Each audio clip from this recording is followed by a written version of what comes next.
Hey everybody, it's Clark Barlowe with Potential Pantry. We're out here today. We've been picking some ramps. Hopefully we'll have a video up for that of you all really soon. But today, just wanted to stop and show you Japanese knotweed. Now Japanese knotweed is one of the most interesting wild edibles. We got some goats coming down to say hello to us right here. Go figure. So we're up here in Avery County and just came across this patch of Japanese knotweed.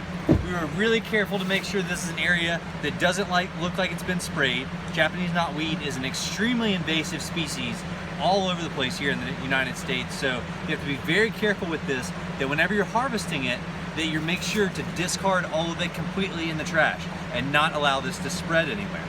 The really neat thing about it is it's like a wild rhubarb. Really high in oxalic acid, but this is another wild edible that you have to be very careful to learn your lookalikes. These goats are creeping down on me right here. So you have to be really careful to learn your lookalikes for Japanese knotweed, because there are some lookalikes to this that can be poisonous.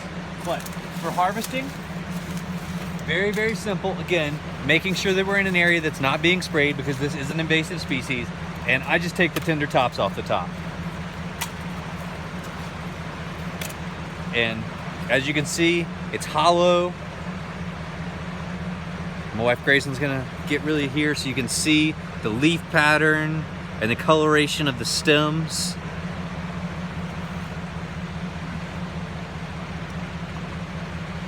All right.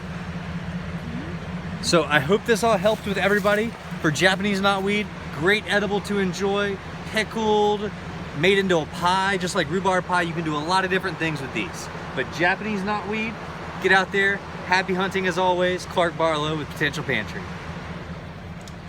And goats.